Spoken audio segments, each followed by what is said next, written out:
Hello everyone, good morning all. Welcome again to our Vidya Vihar family. Sorry guys, आज थोड़ा lecture late आ रहा है, but मैंने जैसा प्रॉमिस किया है पर डे लेक्चर आएगा, चाहे लेट हो जाए या कुछ भी हो जाए। कुछ टेक्निकल इशू के कारण आज थोड़ा लेट आ रहा है। चलिए टाइम वेस्ट ना करते हुए चलते हैं 4 जून के कुछ एक इंपॉर्टेंट वर्ड की ओर। तो आज का जो हमारा सबसे पहला वर्ड है वो है प्रेपोंडेरेंट है। पार्ट्स ऑफ स्पीच में ये एडजेक्टिव के अंदर आता है, जिसका मतलब होता है सुपीरियर इन फोर्स, यानी कि प्रबल, मतलब कि दमदार जिसको बोल सकते हैं। ये पिक्चर देख आप लोग थोड़ा सा रिलेट कर सकते हैं कि इंडिया और न्यूजीलैंड के बीच जब मैच हो तो प्रबल दावेदार कौन होगा? इंडिया होगा। उसको क्या बोलते हैं? Superior in force, influence Indian team का ज्यादा रहेगा। सेंटेंसेस को याद रखने की कोशिश करते हैं। The influence of Britishers remain preponderant until 1950, यानी कि भले ही इंडिया आजाद हो चुका था 1947 में, बट ब्रिटिशर्स का इन्फ्लुएंस जो था इंडिया पे 1950 तक भी प्रबल था। जब हमारा अपना कॉन्स्टिट्यूशन बना तो फिर हम लोग पूरी तरीके से आजाद हुए। सिनोनिम्स देखते हैं। डोमिनेंट, प्रीडोमिनेंट, प्रीवेलेंट, स्टैंडर्ड, यानी इस सब का मतलब क्या होता है? दूसरे को दबाने वाला, यानी कि जिसका फोर्स ज्यादा हो वो कमजोर पे डोमिनेंट करेगा। एंटोनिम्स देखते हैं। Unusual, irregular, deviant, anomalous.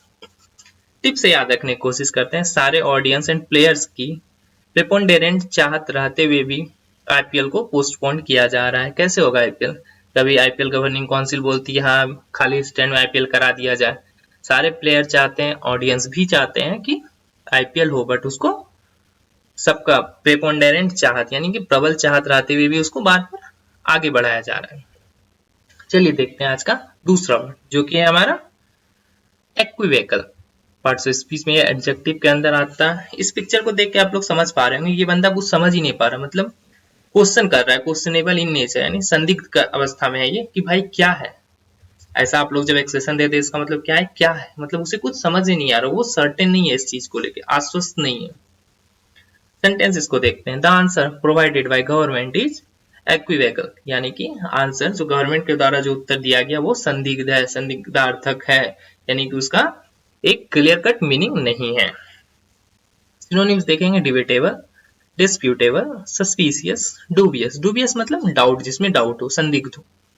Antonym certain, sure, undoubted, evident, यानी कि एविडेंट का मतलब क्या हुआ कि पर्याप्त इसका सबूत है, ये सही हो सकता है। टिप देखते हैं। बहुत सारे पॉलिटिकल अनाउंसमेंट इक्विवोकल होते हैं आम नागरिकों के लिए। बहुत सारे पॉलिटिकल अनाउंसमेंट होते हैं जिसको पॉलिटिक्स के बारे में ज्यादा जानकारी है नहीं, देश दुनिया के बारे में ज्यादा खबर है नहीं, वो उनके लिए एक क्या होता है, संदिग्ध कोई सूचना होती है। कुछ लगता है कि हाँ कुछ आया है, बट उन लोगों को कुछ समझ में नहीं आता कि ये क्या है। चलिए चलते हैं आज के थर्ड वर्ड की ओर, जो कि है हमारा वैमी। पार्ट्स ऑफ स्पीच में ये नाउन के अंदर आता है। इसका मतलब होता है मार झेलना।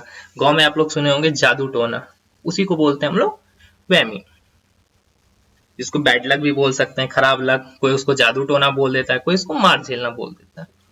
ही put the whammy on me, यानी कि उसने मेरे ऊपर जादू कर दिया। बट वैमी का जो सबसे पक्का मीनिंग है, सबसे अप्रोप्रिएट, मोस्ट अप्रोप्रिएट मीनिंग जो वो है मार झेलना। जैसे कि पता है अभी सब लोग कोविड का मार झेल रहे हैं, साथ ही साथ बे ऑफ बंगाल रीजन में एक साइक्लोन भी आया हुआ था। एम्फन नाम का एक साइक्लोन आया हुआ था। अभी फिर निसर्गा नाम का एक साइक्लोन आ रहा है, यानी कि किसानों के लिए डबल मार हो जा रहा है। Farmers have faced the double whammy of Covid and locust this year.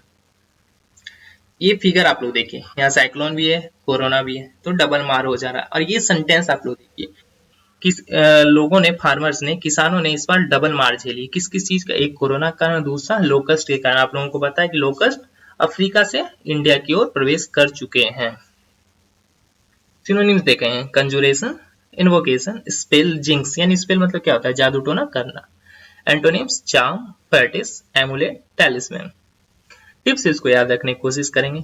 Miami के लोगों को दोनों तरफ से वैमी का सामना करना पड़ रहा है, कोरोना के साथ साथ ट्रांसपोर्ट की असुविधा। मियामी में आप लोगों को पता है, मियामी एक छोटी सी कंट्री है जहाँ पे ट्रांसपोर्टेशन को लेके बहुत सारा प्रॉब्लम होते रहता है। वहाँ बहुत ज्यादा ट्रैफिक होता है, बट वहाँ ट्रांसपोर्ट की अच्छी सुविधा नहीं है। और अभी वो लोग कोरोना की मार झेल रहे हैं, यानी कि डबल मार झेल रहे हैं। चलिए चलते हैं आज की फोर्थ वर्ड की ओर, जो कि हमारा कंसिलिएट। कंसिलिएट यानी कि पार्ट्स ऑफ स्पीच में ये वर्ब के अंदर आता है, ठीक है, जिसका मतलब क्या होता है? समझौता करना, यानी कि टू बिकम एग्रीएबल, यानी कि विन ओवर। किसी से आप समझौता कर रहे हैं, समझौता करने का मतलब क्या हुआ, दो पक्ष में से एक पक्ष जीतेगा या फिर दोनों के बीच में सेम किसी बात पे जाके समझौता हो जाएगा। जैसे कि ये पिक्चर आप लोग देख पा रहे होंगे कि एक बंदा इस दोनों के बीच समझौता करा रहा है। The duty of government is to conciliate the people not to propose. Government का ड्यूटी क्या है कि अपने पॉलिसी से लोगों को एग्री कराओ, यानी कि मानवाओ, उसको मानने के लिए मजबूर करो, ना कि उसको उकसाओ। अपने पॉलिसी को इस तरीके से बनाओ कि गवर्नमेंट लोग उसे माने, लोग आपका सपोर्ट करें, ना कि और पॉलिसी को देखकर लोग उकस जाए, यानी कि उकसाना हुआ उसको। सिनोनिम्स देखते हैं, coordinate, harmonise, reconcile, correlate. Antonyms देखेंगे, डिस्टर्ब, डिस्टर्ब, डिसहार्मोनाइज, अलाइन। जिस गवर्नमेंट पॉलिसी के साथ लोग कंसिलिएट नहीं करना चाहते उन्हें कैंसिल करने में ही फायदा है, जैसे कि CAA। आप लोगों को पता है इसके साथ कोई भी मतलब हमको लगता है कि हाफ जो कंट्री के मेंबर है, कंट्री के जो पीपल है, वो इसके साथ समझौता नहीं करना चाहते, वो इसके साथ कंसिलिएट नहीं करना चाहते सिटीजनशिप अमेंडमेंट एक्ट के साथ। तो गवर्नमेंट के लिए ये ज्यादा अच्छा था, इसके कारण कितने सारे राइट्स हुए, दंगे हुए, लेकिन फिर भी गवर्नमेंट अपने बात पे अडिग रही कि इसको लोगों को मनवाना है। चलिए चलते हैं लास्ट वर्ड की ओर, जो कि हमारा सब्स्यूम। पार्टिसिपेट में एडजेक्टिव के अंदर आता है, जिसका मतलब होता है शामिल करना। ये पिक्चर देख सकते हैं आप लोग, ये हांगकांग के लोग हैं, चाइना के खिलाफ प्रोटेस्ट कर रहे हैं। क्यों? क्योंकि चाइना उसको सब्स्यूम करने की कोशिश कर रहा है, चाइना उसको अपने में मिलाने की कोशिश कर रहा है। ये हमारा पहला sentence. China is planning to subsume Hong, यानी चाइना प्लान कर रहा है हांगकांग को अपने में शामिल करने के लिए, यानी कि अंडर सेम रूल लाने के लिए। लेकिन जबकि हांगकांग को इस कंडीशन पे आजाद किया गया था कि दो कंट्री होंगे, कंट्री एक होंगे, लेकिन जब उसमें रूल जो होगा अलग अलग होगा, यानी कि हांगकांग का अपना अलग रूल होगा और चाइना का अपना एक अलग रूल होगा। इनफैक्ट चाइना से ज्यादा डेमोक्रेटिक कंट्री हांगकांग है। सिनोनिम्स देखते हैं, contain, embrace, include, embody. Antonyms देखेंगे, exclude, leave, omit, miss out.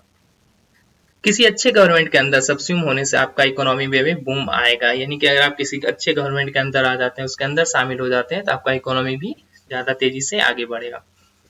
तो guys, I hope you like the video. अगर वीडियो पसंद आ रहा है, please do like, comment, share and subscribe our channel. हाँ, जो जो लोग कंपटीशन की तैयारी कर रहे हैं उनके लिए एक मैथ्स का ट्रिक का एक लेक्चर आया हुआ है, उसको जाके आप लोग जरूर देखें। So thank you guys, thank you once.